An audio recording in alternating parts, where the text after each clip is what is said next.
नमस्कार, आप देख रहे हैं जनता न्यूज 3, जहां हम आपको तमाम खबरों से आपका परिचय करवाते हैं। चलिए इसी के साथ आगे बढ़ते हैं और देखते हैं आज की इस बड़ी खबर में क्या कुछ है खास। मुखिया संघ की तरफ से आज जो बैठक हुआ है, हम लोग मुखिया लोग यहाँ बैठ करके यह विचार कर रहे हैं कि हम लोग का कोई माए बाप नहीं, मुखिया ही अपने में आप माए हैं, बाप है सब अपने आप में। समिति के लोग कहे प्रमुख, जिला परिषद सदस्य लोगों का होता है अध्यक्ष। हम लोग अपने संघ बना करके इसको अपने समस्या के समाधान के लिए बैठते हैं। किन समस्याओं पे जो मुखिया लोगों के पूरे प्रदेश के मुखिया लोग अपने आप को उपेक्षित समझ रहे हैं प्रशासन के दृष्टिकोण से। मैंने किसी भी तरह की समस्या अगर होता है तो उसमें तुरंत हम लोग के ऊपर मैंने एक डिक्टेटरशिप की तरफ से चलता है। एक अधिकार जो हमारा है पंचायती राज व्यवस्था में, मुखिया को उस तरह से अधिकार क्षेत्र नहीं दिया। मतलब कहीं ना भयंकर और कौन से मुद्दे? अभी सबसे बड़ा है कि बालू मैंने एनजीटी के माध्यम से जो हो रहा है ठीक है, लेकिन सबसे पहले अभी 15 वित्त आयोग का अभी काम कार्य होने जा रहा है। बरसात आ रहा है, आज अभी जो चल रहा है अबू आवास में भी बालू की जरूरी है। आज गरीब आदमी, गरीब किसान के बेटा जाकर के कोई तरह से किस्ती उस्ती पर लेकर के ट्रैक्टर चला रहा है, लेकिन जरा सा भी उसको सहयोग नहीं मिल रहा। प्रशासन दोहन कर रहा है उसको, ट्रैक्टर वालों को। इसलिए प्रशासन से मैं निवेदन करता हूं कि बालू की समस्या जो है, मुखिया लोग जो भी विकास काम करने जा रहे हैं, इसमें कैसे सहयोग हम लोग का हो, इसको देखना है। और हम लोग के अधिकार क्षेत्र का हनन हो रहा है। 15वें वित्त आयोग मात्र हम लोग के पास से पैसा है और उसकी सिवा हम लोग के विकास के कुछ नहीं। जनता के पास बहुत उन्हें मांग है, हम लोग के पास किसी तरह का नहीं है। और जो हम लोग के ऊपर शासन, जैसे शासन अगर निचली इकाई हैं हम, पूरे मैंने लोकसभा विधानसभा उससे सबसे बड़ा ग्राम सभा है, और इसको जरा से प्राथमिकता नहीं मिल रहा है। स्वतंत्र होकर हम लोग चलाने के लिए चाहेंगे तो मुखिया के ऊपर निश्चित रूप से दबाव हो जाता है। इसलिए हम लोग अपने में बैठ करके सरकार से और जिला प्रशासन निवेदन करते हैं कि किसी भी विभाग का है क्या हो रहा है सूचना नहीं। आज जो खदान मिलता था पूर्व में हम लोग रजिस्टर में साइन करते थे, चेक करते थे, लेकिन आज वो भी हम लोग के अधिकार से छीन लिया गया है। जनता को समय पर राशन नहीं मिलता है, वो दौड़ करके आता है, हम लोग किसके पास जाए। एमओ आपके यहाँ हमारे प्रखंड में एमओ बैठता नहीं, स्वतंत्र रूप से एमओ नहीं बैठ रहा है। आज एक मैंने नोटिशन कराने के लिए जाइए, उसमें भी मुखिया लोग जा करके कहता है ठीक है हम लोग करेंगे, वहां भी समस्या समाधान नहीं हो पाता है। कहीं सहयोग में उपेक्षित महसूस करता है मुखिया लोग। पूरे प्रदेश का, प्रखंड की बात नहीं कर रहा हूँ, पूरे प्रदेश के मुखिया यही आवाज करेंगे।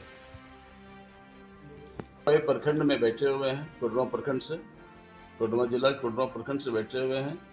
बहुत जल्द हम लोग जिला का ही बैठक करेंगे और करके एक रणनीति बनेंगे। अपने जिला प्रभारी को, आपका उपायुक्त महोदय को हम लोग एक स्मारक पत्र देंगे। उसके बाद पूरे बैठ करके इस पर हम लोग अगर नहीं सुधार आ जाए आंदोलन करेंगे। अगर आज एक छोटी सी बात है कि अगर भी विधानसभा में देखिए सब 20-20 हज़ार रुपया कर लिए, और हम लोग के वृद्धा पेंशन के रूप से मिलता था 1000 रुपया, अभी 2500 रुपया किया गया है। थोड़ा सोचना चाहिए कि आखिर मुखिया लोग एक जनप्रतिनिधि है, कहाँ से है, उन लोग कैसे, उन लोग भी तो घर परिवार के लोग हैं, इसी झारखंड की, इसी हिंदुस्तान के लोग हैं।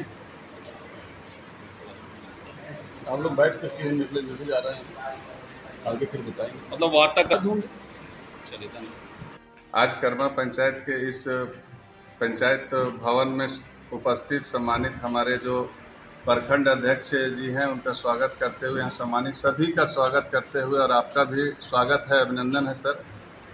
आज जो पंचायत का जो स्थिति बना हुआ है और ख़ास करके प्रखंड के द्वारा जो दिशा निर्देश दिया जाता है, कहीं ना कहीं हम लोगों का प्रयास रहता है कि अपने हिसाब से कहीं ना कहीं प्रयास रहता है कि हर एक तरह की जो मूल समस्याएं जनता का है उसका निदान हम लोग कराएं। लेकिन विकट समस्या अभी, परंतु फिलहाल में अभी वर्तमान में जो हमको देखने को मिल रहा है कि जिला प्रशासन का और प्रखंड स्तर का, प्रखंड प्रशासन का प्रेशर है कि आप देखे होंगे कि राज्य सरकार द्वारा अबू आवास योजना जो चलाई जा रही है, उसमें क्या है कि अभी अबू आवास कौन बना रहा है, गरीब गुरुआ बना रहे हैं। और दूसरी तरफ इधर से प्रखंड प्रशासन का आदेश है कि जितना जल्दी से जल्दी का आवास को कंप्लीट कराइए, और यही जिला प्रशासन है कि उसमें रोड़ा बना हुआ है।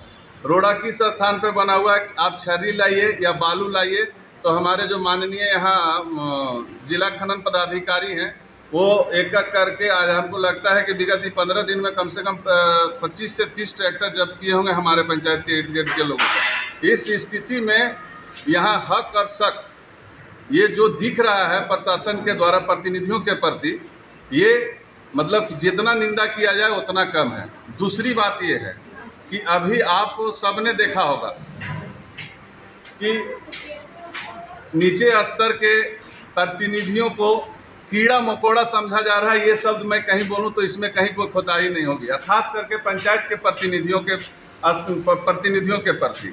आज आप देख रहे हो कि स्टेट गवर्नमेंट अपनी मनमानी करके एमएलए हो, सह मंत्री हो, संतरी हो, अपनी मर्जी से अपना तनख्वाह रे तो पेंशन रे बढ़ा रहे हैं, लेकिन जो ज़मीनी स्तर से जो हम लोग इतना मेहनत करते हैं, दिन रात एक करते हैं, जनता की सेवा में लगे रहते हैं, तो हम लोगों के लिए मात्र कितना जी 2500 2500 रुपया अभी वर्तमान अभी 2-3-4 महीने पहले पूर्व में से दिया जा रहा है। तो खैर ये तो सरकार अपने स्तर से सोचे विचार। दूसरी बात है जो मूल चीज़ है कि हम पे अधिकार जमाती है सरकार और प्रशासन, लेकिन हमें पूर्ण रूपेण अधिकार भी नहीं दी है। हम लोग किस स्तर से काम करें और नहीं करें ये समझ में नहीं आता है। तीसरी बात यह है कि जब भी हम लोगों के द्वारा जिला प्रशासन से कोई अपनी समस्याओं को रखा जाता है तो उनके द्वारा सिर्फ आश्वासन और एक झूठा मूठा क्या बोला जाए बरगलाया जाता है। साथ में अभी जैसे मुखियागण ने कहा आपको कि जहाँ पर ज़्यादा ये आपको ये मिलता है, कमीशन मिलता है, कमीशन खोरी की बात हो रही थी अभी, वहाँ पर ज़्यादा आवास का आवंटन। और रात में किस टाइप का जो सुनने को आया, हम अभी कंफर्म नहीं है, कंफर्म होंगे तो आपसे बात करेंगे समय मिलने पर, कि रात में किस तरह का जियो टैग कराया जाता है। आज जो अगुआ आवास का जो स्थिति बन बैठा है उसमें है कि जो जिला प्रशासन और प्रखंड प्रशासन है कि हक और शक दोनों करके क्या है कि मुखिया पर भरोसा भी नहीं करना है। साथ में है कि उसको ले लीजिए, समिति को ये कीजिए, उसको वार्ड सदस्य को कीजिए। हम लोगों ने जो भी यहाँ से अपने स्तर से जो करके हम लोग चयनित करके भेजे थे, उसमें भी वहाँ से प्रशासन द्वारा उसको जो उचित आदमी है, जो लेने जोग है, उसका नाम वहाँ से हटा दिया गया। तो फिर कहने का अर्थ ये है कि हम लोगों को जो अधिकार दिया आपने और उसमें उसका फिर हनन भी करते हैं, ये किस तरह की व्यवस्था है। निश्चित तौर पर मैं अपने संघ के माध्यम से आपको बता देना चाहता हूं कि सरकार की जो मंशा है इस बार जो आप वो जो अपना ये कर रही है कि सरकार आपके द्वार जो कार्यक्रम का आयोजन उन्होंने जो पिछले वर्ष किया था, इस बार अगर यदि हम लोगों को पूर्ण अधिकार की बात नहीं करती है, पूर्ण अधिकार नहीं देती है, हम लोग को स्वतंत्र नहीं करती है, तो इस बार प्रत्येक पंचायत में अपने प्रखंड स्तर से प्रत्येक पंचायत का सरकार आपके द्वार का विरोध हम लोग करेंगे। संभवेगा पंचायत में इस तरह का आयोजन का होना मुनासिब नहीं समझेंगे और न होने देंगे। अगर यदि हम लोग के अधिकार की बात नहीं की जाती, हम लोग को पूर्ण अधिकार नहीं दिया जाता है। धन्यवाद।